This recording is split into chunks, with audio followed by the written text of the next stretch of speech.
G'day guys and welcome back to another video. In today's video we're going to do a bit of Australian history and talk about this Sportco Model 90.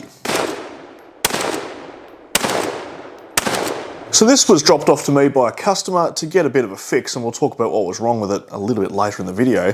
But before we talk about the actual rifle itself, let's talk a little bit about Sportco. I'm just going to rattle all of this off the top of my head, so feel free to go and fact check it because it's probably slightly incorrect. I'm not going to say that I'm the source of truth on all things Sportco, however this is my understanding of the brief history of the company. They were founded in 1947 in South Australia, and they produced a lot of firearms for the Australian market but also abroad. They're pretty well known for their 310 Cadet conversions they did, where they took 310 Cadets they bought off the Australian government and turned them into 22 trainers. They also did, I believe they did a British Army training rifle that was a 22, so I think most of the things they did were mostly rimfire.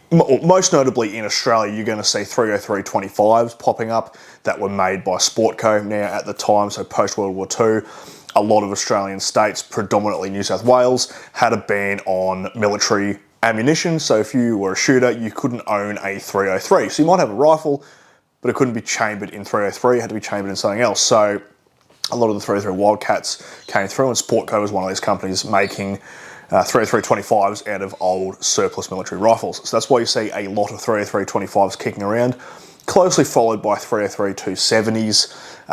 And then there is a few 303 22s coming, but they're more the Wildcat side of things. And obviously 303 35s up in the Northern Territory for buff and things like that.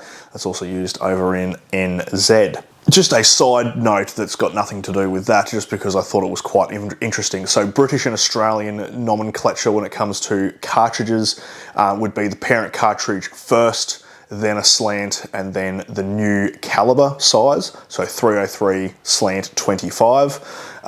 You would have 577 slant 450 for the old Martini Henry cartridges, whereas Americans do that flipped, where it would have the caliber first and then the parent cartridge, like 6.5 284 Norma or 7mm 300 Win Mag, etc, etc. So I just thought I would point that out because I do hear people referring to 303 25 as 25 303, which is technically incorrect, and it gives me a bit of an eye twitch. So there you go, there's a bit of random nomenclature history for you. Sportco made a lot of rifles, and they exported a lot of rifles to Great Britain, New Zealand, Canada, United States. They made a few things for a few different companies over there. So Sportco was making them, and they were sold in the United States under other names. And I believe they were Winchester they were selling for. And I think it's because in Australia here they had a contract set up with Winchester Australia to make ammunition and sell it under the Sportco name.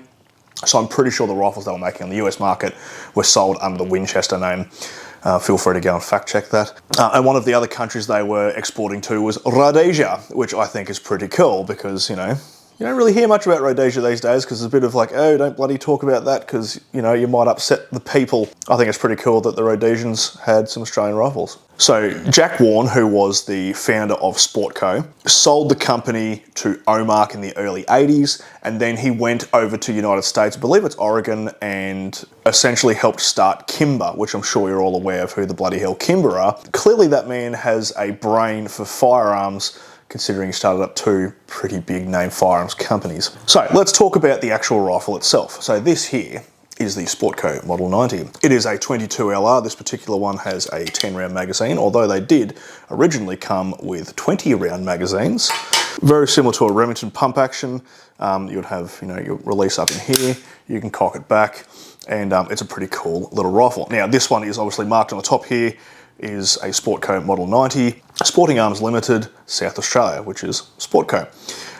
Now, interestingly, the stock is original Model 90. Obviously, the receiver and everything is Model 90, but this fore-end is actually not Model 90. That is Model 93.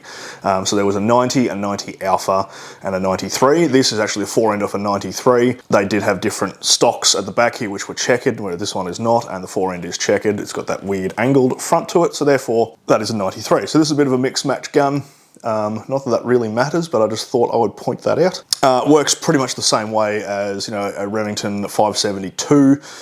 This one's had another modification where someone has extended the magazine latch just to make it a little bit easier to hit, I guess. I think it looks pretty janky, and if it was my rifle, I would probably take that off. But, you know, it's a little bit more functional. Let's just open that action, put it down for a second. Now, this rifle was bought by my customer, and when they shipped it, they obviously had to pull it apart. When they've pulled it apart, they've taken the stock off, and when he has reassembled it, inadvertently, unbeknownst to him, he has reassembled it incorrectly. So when he brought it to me, he was like, you know, it's when he fires it, the action's essentially trying to open itself unless you really pull forward on the pump and stop it from opening itself and firing. If you did try to fire it without holding the front end, it wouldn't fire at all. Immediately that screamed to me like a headspace issue. Took it to the range to test fire it just to replicate the fault, and yes, it was the same thing. You really had to hold it forward and it fired, and then if you didn't hold the pump at all, it wouldn't fire at all. That was a soft struck round, and that's because the firing pin's hitting it, and instead of the bolt holding the cartridge where it is, the bolt's actually coming back slightly because it does have a headspace issue. So when I pulled it apart, there was, he'd whacked a couple of shims behind the breech lock to try and help things out, and with the bolt closed, you could actually get your finger and grab on the bolt, and you could actually wiggle it backwards and forwards. So it definitely had an issue with headspace.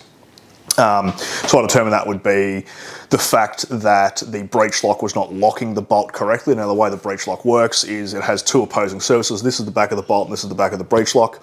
Obviously, it's going to sit like that, and the bolt can't come back past it until the pump hits a camming surface and allows this to drop out of the way, and then it can go like that. I like to use my hands when I talk, fucking bite me. So it actually turns out now, if you have a Sportco Model 90 or a 93, this is going to be information you're probably going to want to have if you ever pull the rifle apart and need to put it back together again.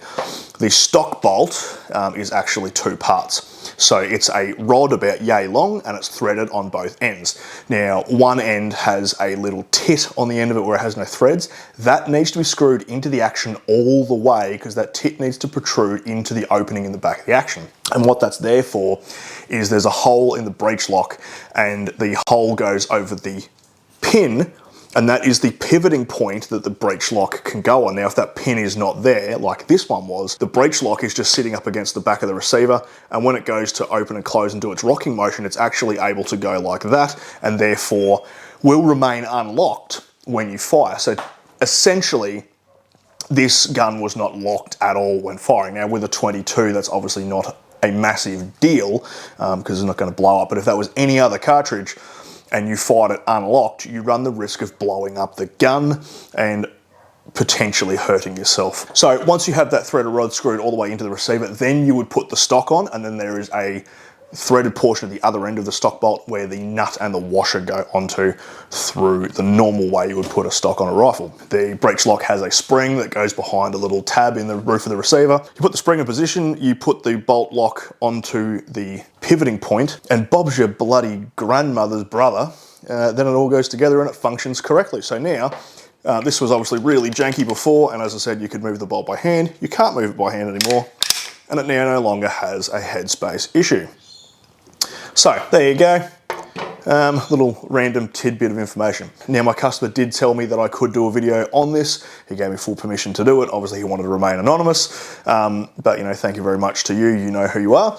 And yeah, I hope you got something out of that. I will see you next video, and hooroo.